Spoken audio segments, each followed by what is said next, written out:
Hello guys, तर आज तुमचं 30 डेजच्या नथ मेकिंगच्या चॅलेंजमध्ये सेकंड डेजमध्ये खूप खूप स्वागत आहे. तर आजचा मुद्दा असा आहे की आपण जी डिझाईन करतो, नथीवरती जी डिझाईन करतो त्यासाठी कुठली वायर यूज करायची.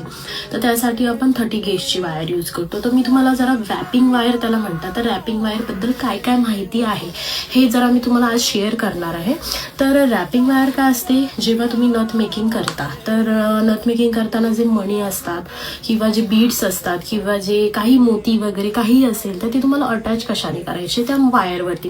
तर त्यासाठी तुम्हाला रॅपिंग वायर असते. तर रॅपिंग वायर जी असते ती तुमची 30 गेज पासून स्टार्ट होते. तर 30 गेज म्हणजे काय असतं, एक रिंग असते ती 0.3 mm मध्ये असते. ते आपण नथ मेकिंगसाठी यूज करतो.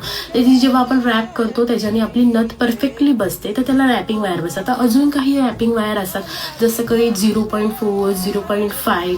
तर 0.4 आणि 0.5 जी वायर असते ती आपण ब्रॉचसाठी यूज करतो. म्हणजे आपण जे हेअर ब्रॉचेस करतो ना त्यासाठी आपण त्या दोन वायर यूज करतो. आणि 0.3 mm ची जी वायर आहे ती नटसाठी यूज करतो. आता तुम्ही म्हणाल 0.3 mm ची जी नटची वायर आहे ती आपण ह्याच्यासाठी यूज करू शकतो का, ब्रॉचसाठी यूज करू शकतो का? तर नाही का, कारण की ती जी वायर असते 0.3 mm ची ती जरा एकदम पातळ असते. जेव्हा तुम्ही ब्रॉचसाठी जेव्हा आपण पीळ घालतो तेव्हा ती वायर तुटते.